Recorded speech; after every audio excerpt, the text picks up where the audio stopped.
Welcome back to Framing the World Live. This is Liberty Man, your host, here with Paul Wittenberger, and we're going to introduce our special guest to the show, Pastor Tommy McMurtry. He's the pastor of Liberty Baptist Church in Rock Falls, Illinois. I'm really excited to have him on. Paul and I felt it was very appropriate, given all the things going on in the world today, how it seems that we've just shifted from a pandemic to a world war type of hype cycle in the media.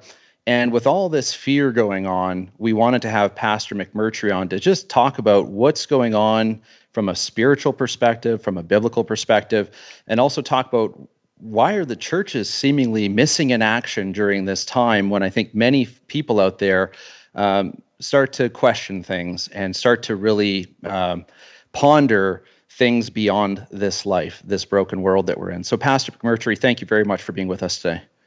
Thank you for having me on. Thank you for the show. I enjoy it and love what you guys are doing.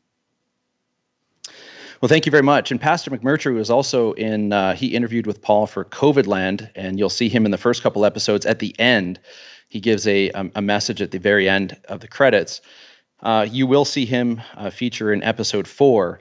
In episode 4, Paul has a really neat scene where he shows that a number of churches were paid by the federal government to literally lock down, shut down, provide a pro-vaccine message to the congregation, basically a clergy response team. And we've seen this before from the Department of Homeland Security. I think this was talked about during the Hurricane Katrina crisis, that the government would co-opt or pay off a number of churches so that the pastors would tell the congregation to turn in their guns and submit to government. Pastor McMurtry, have you ever been approached to become part of the clergy response team? Have you ever heard of this before? I've heard of clergy response teams, but no one has ever reached out to me to try to get me to go along with anything. And it wouldn't go real well if they did, but I do believe it is a real thing. I think a large part of it is just a lot of pastors today are just wanting so much to just be, look like they're relevant, and they just kind of go along with the narrative. They're not leading. They're not taking strong stands anymore. And a lot of times they're just echoing what's coming from the news media. And so I don't know if somebody's paying these people off or if they're just trying to be politically correct and tell the people in their churches who probably watch the news all the time what they want to hear. Yeah, I think there's an element of that. For instance, Rick Warren, a Council on Foreign Relations member, these guys like to build these giant mega churches and get book deals and be featured speakers at conferences, and they become, they almost reach like this celebrity status. And that's, I don't think that goes very well when, of course, they start preaching things that are, be compliant with a tyrannical government. You start to see a government that looks like it's, pushing an anti-biblical agenda. It's very obvious that they're pushing, evil and harming children. And so, one of these giant celebrity pastors that wants to get up there and be friends with the world, it should be a red flag, shouldn't it? Oh, for sure. And I do think that it wouldn't really make sense for them to approach someone like myself just because, it would make more sense to go after the influential leaders, that have the larger churches, heads of denominations and things. And even as independent fundamental Baptists, which is what I am, we're not a denomination. We don't have anyone that's over our church, but anyone who's familiar with independent Baptists know that there are leaders and kind of central figures, heads of different groups, you could say, that we try to pretend don't exist. And so they would probably go after some of those guys. I'm just a regular pastor of an average sized church, small town, Rock Falls, Illinois. So I'm not the kind of guy that they're probably going to approach. But at the same time, too, I don't take any orders from any higher ups either. So the decisions when it came to how to get through these things, it was pretty easy. We made them ourselves. So not Lord Fauci, not submitting to Lord Fauci. Now, we've seen a number of churches, though, get into this COVID, become branch COVIDians. It's a little bit of a joke play on words, but, nowhere in the Bible does it say, hey, deny somebody entry to a church because they won't put on a face diaper. Has your church adopted any of these like segregation? I've heard churches that are having a vaccinated section and an unvaccinated section, or they'll turn families away because they won't put face masks on the kids, for example. Has your church adopted anything like this, or what's your stance on the Dr. Fauci branch COVIDianism? Yes, we've never considered for 1 second any of his things. For one, he's not even an elected representative. So as far as I'm concerned, he has no power. As a doctor, he can make recommendations, but it's up to the legislators and the leaders to decide what to do. But then, even then, when it comes to churches, as Baptists, one of our Baptist distinctives is separation of church and state. And so we don't take our orders from how to run from the government. Now, we'll listen to what they have to say. And if we feel that these things will help, we'll put them in place. But we never felt that any of their guidelines made any sense, nor did we feel right forcing people to do something they didn't want to do. So we've never had a mask policy. We encourage people not to get vaccines. And then we've had people come to our church who've been wearing masks, and we don't say a word to them. Now, a lot of them, they either take their mask off after they look around and see nobody else is wearing them, or sometimes they walk out because nobody's wearing a mask. If that's the case, oh well. But the only thing that we ever did is one time we thought, because when it was early on, we didn't know if they were going to try to do anything. We had a plan to just have people watching in case police or anybody showed up. Our plan was to not let them in to see what was going on. And, we had a paper that had some recommendations or guidelines on them that we could show them. But at the same time, too, it was all saying recommended. And we just let everybody know we're not going to enforce any of this stuff. And we never even handed out one of those papers. The only time anybody ever came to our church, check on us, 3 police officers came out during one service, and somebody went to talk to them, and they just told them that we got a phone call. You guys were having service. We had to come. We came. Have a nice day. And they left us alone. So I had already called our sheriff. I called our city police. I had called the health department and just asking them, and, basically just informing them, we're not going to do what you tell us to do. And so then I would ask them, what are you going to do? I asked them, do I need to plan on going to jail? And the police all told me they weren't going to bother us. And then even the health department told us that, we can't put our stamp of approval on it, but we won't do anything unless we trace an outbreak to your church. So everybody knew we were doing it, but, nobody cared. Nobody gave us any grief. And so that was a blessing. But that's great. I had no intention of letting them tell us what to do. If we felt the need to do something, we might do that. And there was, that I hate to admit, one service when cases started coming to our area and we still didn't know what was going on, where after we had services we weren't supposed to have, didn't care. One Wednesday night, it's like, we probably should start limiting it. And it was one of those things. We did it for one night, and I just knew it was the wrong thing to do, regretted it immediately, and immediately told everyone, this is stupid. If you want to come to church, come to church. And I wish more people would have stood up. We had one other church in the area who continued having services like nothing happened. And the news media, went after them, called the police. It was fun that when I talked to the local police, they said it wasn't a resident of the area who called the police about that church, that it was actually the news media from the Quad Cities an hour away. They were the ones that found out they were having service. And so they called the police, asked what they were going to do about it. And the police pretty much said nothing. So the news media did a program about it. And then they just got hammered on social media. And it was really sad. And then they ended up shutting their services down after that because they just took so much heat. But I think we're probably the only church, unless some just did it without, making a big deal or just flew under the radar. I think most of the churches had shut down. It was shocking. Yeah. I did not think that would happen.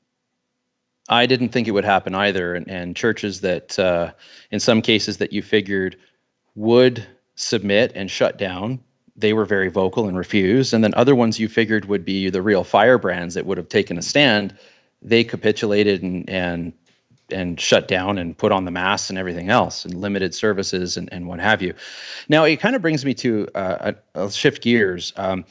Prior to this, when we covered the news blitz and I provided some analysis, we have a number of things at play on the world stage right now. And I don't think we've ever had a time before where so many people around the globe are all dialed into the same propaganda narrative. You have this global scale, these global scale media campaigns, and they are all driving fear, fear, fear, fear. And I wanted to ask you, what's the biblical perspective on fear? Yeah, so the biblical command is fear not. Okay. Now, obviously, the Bible isn't teaching us to be reckless or anything like that. But at the end of the day, all this fear that's being promoted right now through COVID and through the stuff with Russia and Ukraine, everything going on right now, it's meant to take us off our game. It's meant to keep us distracted from the things that are important. And, so when the Bible says fear not, I don't think it's telling us to be reckless or not even have some kind of concern, but I don't believe we should let those things influence us. We still need to do right. And there are some things that, you don't put on hold during a pandemic, and you don't even put on hold, during a war, especially if it's on the other side of the world. But either way, they want us in a perpetual state of fear. So we will continue looking to them for solutions. So we'll continue letting them do these power grabs. And unfortunately for them, we just weren't scared anymore of COVID. They were getting way too much grief for that. And so they're going to scare us with the stuff that's going on between Russia and Ukraine. And those guys have been having problems for a long time. And either way you look at it, I don't think it's something we need to be sitting around worrying about. But yeah, biblically, we pay attention. We walk circumspectly, not as fools, but as wise. But so the main thing I just need to do is today, today's, Saturdays when we go out soloing, I need to not get distracted by these things. I need to go do what I would normally do on a Saturday. Tomorrow is Sunday. It's church. We need to do the same thing. And it was the same thing too through the pandemic. We needed to keep doing what we were supposed to do. There's nothing in the Bible that gives us a vacation from those things during a sickness, during a flu. So you just pay attention, do what you feel you need to do, but just keep doing the right thing. Certain priorities should always remain the priority. Now, here's another question I have for you.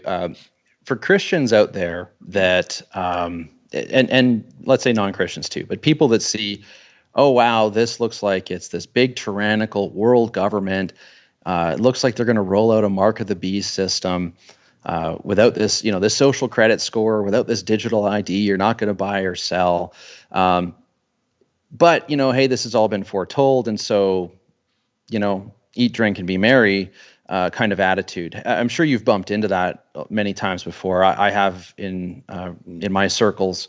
And what do you have to say to folks like that kind of take on that attitude of just, what, this is all kind of, we don't have to worry about this. It's like this other end of the extreme. Instead of on one end, you have people that are driven by fear, motivated by fear into an irrational state. But then on the other side, you have folks that are just saying, look, this is just way out there and it's bigger and it's already been foretold. And so, what, I'm going to put my head in the sand. I don't care about any of this at all. And I'm not going to bother taking any action. I'm just going to go about, living my life. I mean, that seems to be the other end of the extreme. So what would you have to say to those folks? Yeah, I say that's a defeatist attitude. And I think it's kind of pathetic. I think too, what if previous generations, because I think this is a problem that's been in the last 100 years. And I think a lot of it has to do with a lot of the bad teaching, when it comes to dispensational theology, a lot of the weird end times teachings that have been really getting promoted in the last 100 years or so, it's created this defeatist attitude, or just an attitude of, you know what, it's all going to pot. So, you know what, we might as well just kick back and wait for Jesus to come, like we're almost rushing things. But, what if the founding fathers would have had that attitude? When King George is doing all his stuff, making life miserable for everybody, what if they'd have been like, you know what, maybe he's the Antichrist. The Bible prophesied it was going to be this way. Let's just give up. During the world wars, the Bible prophesied these things. Let's just give up. Let's just surrender. That is not the attitude we want to have. We don't know. We don't know that this is the tribulation. We don't know that it's just about over. What if we've got another 100 years? Because look at countries that have been under communism and under tyrannical governments for hundreds and hundreds of years. These things can last a really long time before the end finally comes. So are we just going to lay down and let these things happen when we don't even know? I mean, and the thing is too, do we really think we're going to prevent, the end times of Revelation from happening? Of course we're not. But the thing is, we could, prevent tyranny in our generation. Because again, we don't know Jesus coming back in this generation. So we have to get back to thinking about the next generations. That used to be the mindset.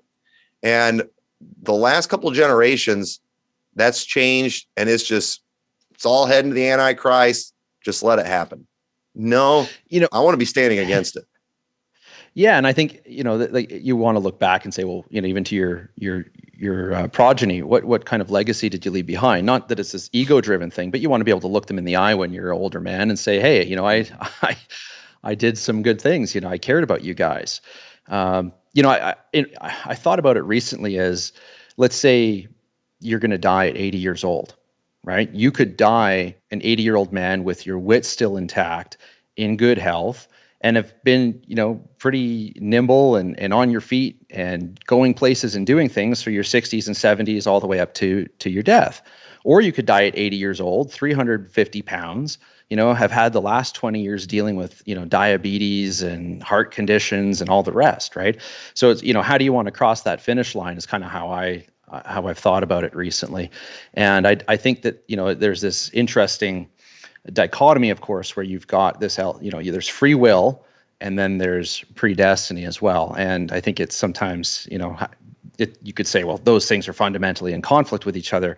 But I think at a spiritual level, most people realize that no, they're not. And it's probably a little beyond our comprehension as to how those two things can coexist together. Let me ask you, to folks that are out there toying with this idea, though, that, well, this could be the mark of the beast, and I just can't bear not being able to participate in society. Now, we saw the mask, the vaccine passport. These have been interesting sort of beta tests almost of a mark of the beast type system, right? Because without them, you aren't going into the store. Without them, you're barred from going to a number of places or traveling. This is a little bit of a trial run, you could say, to folks that think that it might be okay to, when eventually it is the mark of the beast. And I want to talk to you about a biblical perspective. How do we know it's the mark of the beast? Because we have these trial balloons that are getting sent up. But how do you really know when it's the mark of the beast, A? And B, when, or should I say, if somebody were to take it, does it seal their fate? Right. So I think I do believe when it is the mark of the beast, we will know, because one of the key things the Bible focuses on in prophecy, where there's a lot of things that, you hear the wars, the rumors of wars, famines, earthquakes, pestilence, all those things have been going on, since the time of Christ. But the thing that seems to be focused on is when the man of sin is revealed, the son of perdition. I do believe that's what we will know. And I believe that the revealing of the Antichrist, my personal belief, is going to happen when they implement the mark of the beast. I think that's when we're going to know for sure, this is it. So the thing is, I do believe as Christians that it is very foolish to go along with something that is kind of like a warm up, you could say, or if I may use a baseball analogy, it's spring training time. it's spring training. This doesn't count towards the regular season. But you know what? If I was a coach or a manager and my players just aren't really trying, well, it's just preseason. That's going to bother me. This is to prep you for the main season. So you know what? I want to see you out there playing your hardest. I want to see you giving it all you got. And so these things that are warm-ups for it, I think we need to get used to standing against these things. Because here's the thing about it too. If the mark of the beast, let's say it is a microchip, okay? How do we know the first microchip that they try to make people take will be the mark of the beast? I mean, they might implement that before the Antichrist is revealed, because I do believe that the Bible says you're gonna have to worship his image too. I could see a lot of people saying, well, they're making you take a microchip, but there's no image of the beast to worship. So therefore just take the mark, or just take the chip. No, I'm not doing any of the things that are leading up to it either.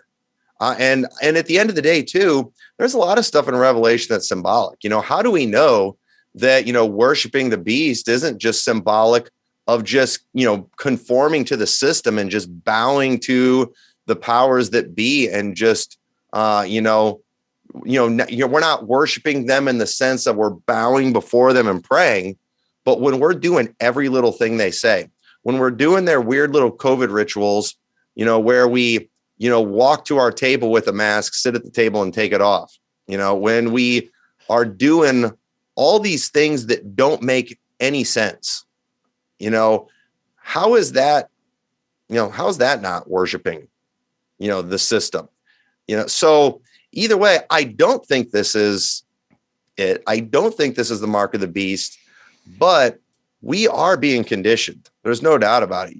We're being trained. And a lot of people are, doing exactly what they want them doing. And I guess I'm just not real convinced that when the real thing comes, they're going to act any different. If they're being wearied with the footmen, when the horses come, they're not going to be able to stand in that day of battle. So, people say, well, I'm saved. So, saved person won't do it. Well, you know what? A lot of people say they're saved. The Bible does teach there is such thing as a false convert. And I guess sometimes there's just a lot of people that say they're saved, but I just don't believe them, and if you take the mark of the beast, you can tell me you're saved all you want. I'm not going to believe you. And I scratch my head when it comes to a lot of these other things. When you just so willingly and anxiously go along with this stuff, is there nothing inside of you?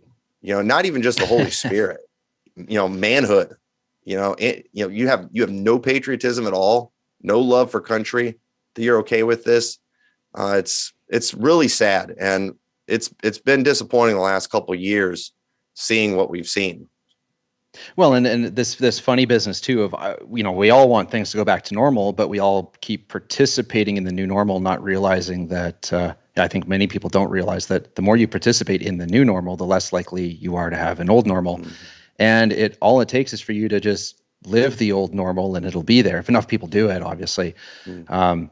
We're going to go to a short clip of Pastor McMurtry from the COVID land, and then we'll be right back. The power that we see that the government has in the end times, you don't get that overnight. The ability to tell people, who can buy and sell, stuff like that doesn't usually just come overnight. It usually gradually gets to that point. Obviously, I don't think the COVID vaccination is the mark of the beast, but it would make sense that before they're mandating that everyone take a mark, that they would start mandating things like vaccinations. So as we see the government claiming more authority over us, we see it clearly, the mark of the beast and things like that, it seems like more of a reality that that could be really close. Now, you said an interesting thing in that clip, which is the government taking more authority over us.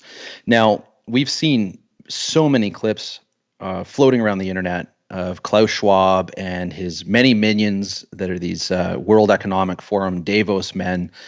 And they're, as he says, they've infiltrated the cabinets of governments around the world. And at some point, these governments aren't representative anymore of their population. They're more representative of a foreign offshore, corporate elitist agenda. And, many Christians believe that, well, the Bible says you have to submit to your government. It's in Romans 13. And I'd like to get your thoughts on that. At what point is it not your government anymore? What kind of government is God talking about in Romans 13 that we're to submit to? And, what are your views? I mean, do we have to submit to government no matter what, no matter how crazy this all gets, no matter how tyrannical and evil, outright evil, a lot of the decrees and mandates become? Where do we draw the line? Yeah, so the way people have interpreted Romans 13 the last couple of years has been absolutely embarrassing. So a good way I like to illustrate this is, what if I just declared myself mayor of Rock Falls? I just declare myself that. Okay. And I go around telling everybody the mayor, I put it on my door. I wear a name tag, says Mayor McMurtry. Here's the thing. Where did I get that authority? The position of mayor, that's a position that is given, right? And it's given through a process. Mayors are elected. Well, how does that all work?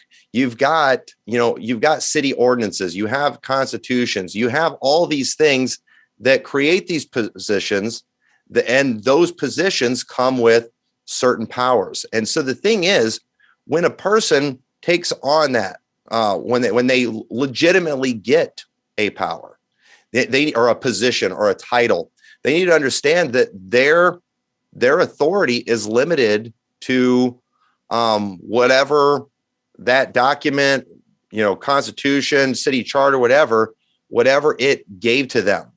And they don't get to then go and start adding things to that just at their own will. So let's say I legitimately get elected mayor of Rock Falls. So I'm the mayor. Okay. I'm the authority. I'm a part of the government. We're supposed to listen to the government. But then let's just say I start going, and as the mayor, I show up at people's house and take things that I feel that I need. I mean, shouldn't they submit? Where did I get the authority to do that? And you know what we never do anymore? Whenever the government starts doing new things that we've never seen them do before, we never ask, wait, where did they get the authority to do that? Where does that come from? Because your authority does not come from your title. It comes from somewhere. And in our state, our governor, J.B. Pritzker, he's the governor. Okay. He's part of the government. But whenever he went and he started doing all of his mandates, people started looking and they started saying, wait, where did he get the authority to declare this emergency? So they started looking at the books. They started looking at the laws and things that were passed. And it turned out he only had the power and the authority to do that, I think, for 30 days or so. And he had went way past that. And you know what? Judges stepped in and said, you can't do that. That violates the Constitution of our state. Now, most people were completely submitting to J.B. Pritzker even after the judges shut that thing down. But they didn't have to, because he doesn't have that authority.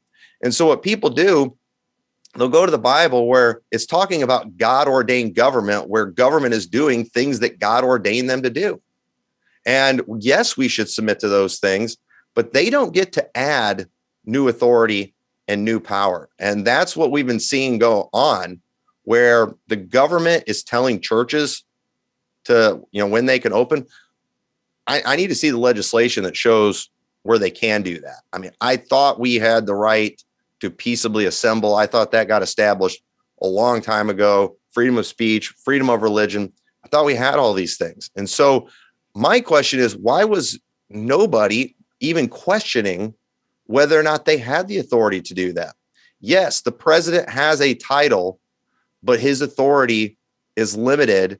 And we need to start, caring enough about law and stop being lazy and just blindly following the words that someone's saying, and actually look and see, do they have the authority to do what they're doing? And all power is limited. I'm the pastor of Liberty Baptist Church, but even my authority there is limited. I shouldn't be able to just do whatever I feel like doing. I'm the pastor. You should submit to the pastor. No, that's limited. I have authority in certain areas that was given to me by the church. And if I step outside those things, I'm out of line, and my church should stop me. And you know what? When our leaders are getting out of line, you know what? Our other representatives or the people should remove those people. And it doesn't matter if they're the government. They're not following the rules. The interesting thing is, you mentioned there was if you were able to see some legislation, and I think, it brings up an interesting point. We are seeing governments pass legislation that is contradictory to other principles, right? Or other, rights that exist that are enshrined already. You have this situation now where there's so much legislation that's been piled on that you can find all sorts of contradictions and whatnot. And it begs the question, of course, again, what point do you draw the line? And I think, for me personally, I look at things and go, well, look, I believe that I have, founding fathers type of concept, right? Declaration of Independence, inalienable rights. I was born with these. The government doesn't give them to me. I have the freedom to think the way I want to think and worship God in the way that I want to worship God, and on, right? Now, anything that goes against this and violates these fundamental liberties that, again, government never gave to me to begin with, I have them inherently, well, then that, of course, should be a big question mark. I think we're just in incredible times, and I wanted to get your take on this. I want you to give a message, from the bottom of your heart to anyone that's out there that's in the research community, that's in let's call it the conspiracy theorist community. I know many folks that are aware of the kind of evil that's going on in the world, and they're seeing this formation of a very tyrannical world state. And I know very smart people that have said things to me recently like, I can't explain how it can be so organized. On some lens that you look at things, it's all chaotic and everything, but you can see that there's this long range planning, there's this agenda, and they are executing it with near perfection. It's not complete, it's not perfect in how they're getting through. There's still risks and issues and delays and things like this, right?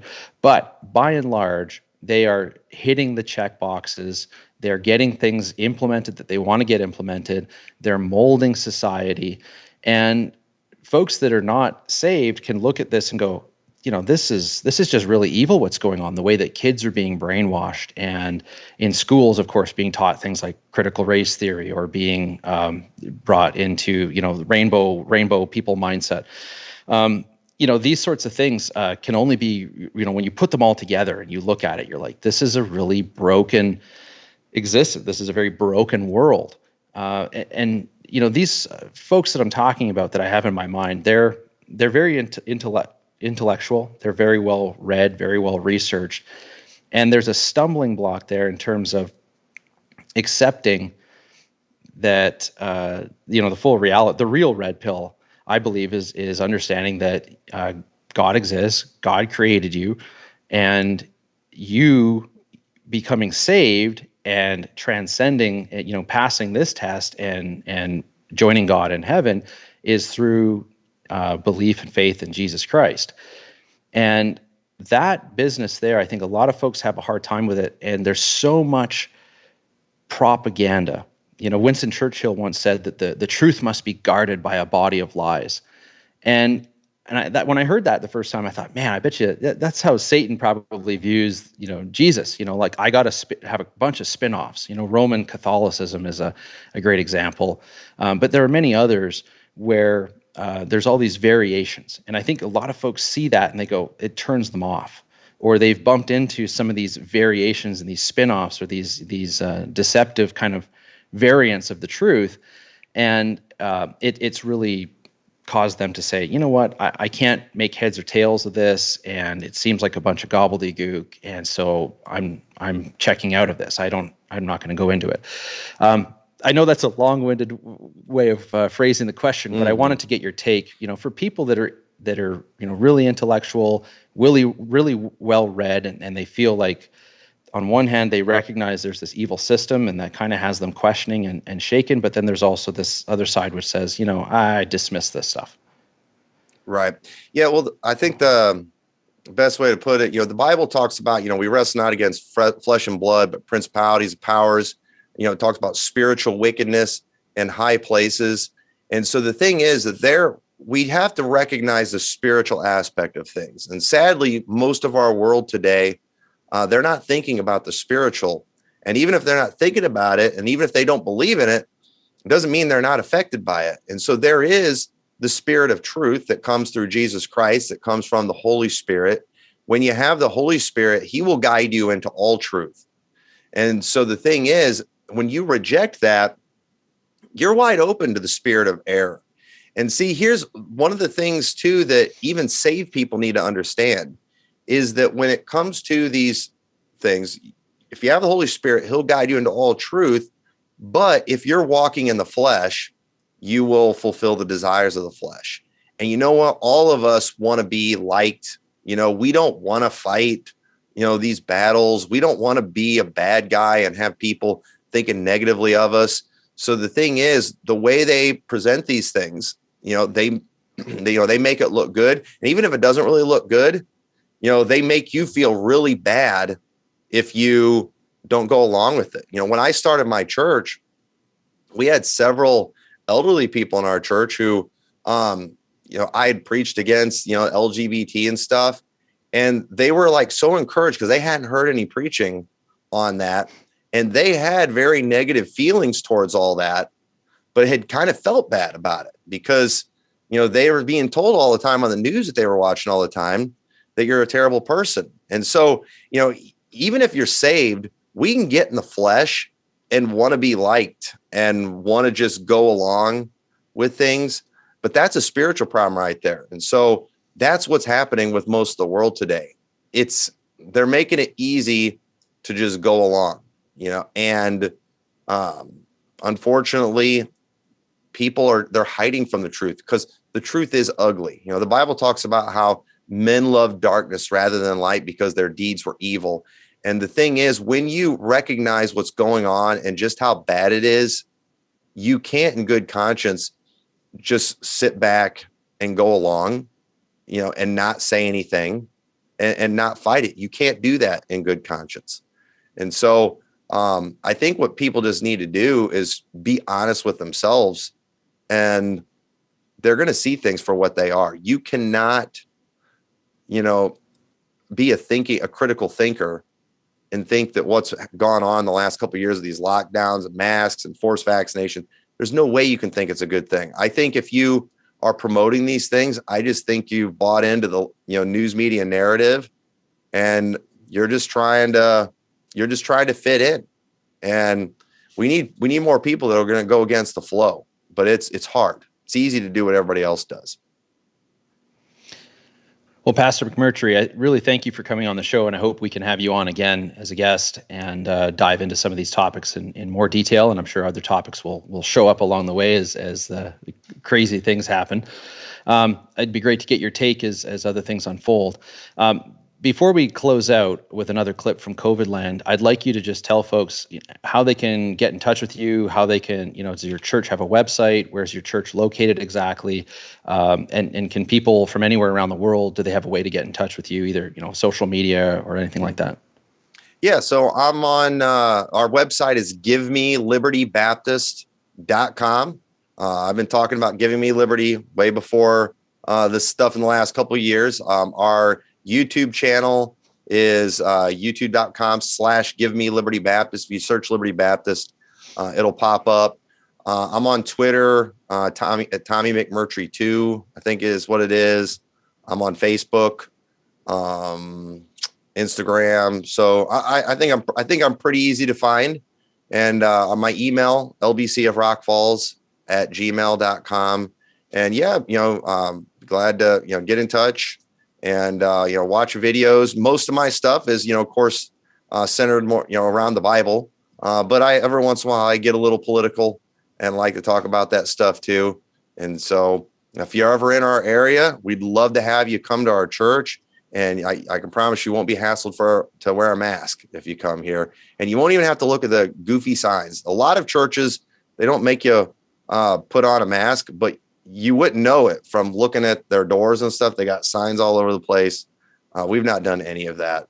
No COVID propaganda. Well, thank you for standing strong and just sticking to the truth and being so centric in liberty. Where the Spirit of the Lord is, there is liberty, right? Amen. So we'll come right back after this clip and a short commercial, and I'll have another sidebar chat with Paul. But something that our founding fathers understood that we've forgotten today is that freedom is very important, because one of the most dangerous things in the world, more dangerous than a pestilence, is tyranny. Tyranny is one of the most deadly things that there is, and while a pestilence is bad, they're temporary. They go away. Big government, it never goes away without a great deal of bloodshed. And I can promise you, any authority that we give the government to protect us from this pestilence, they will never give up that authority again.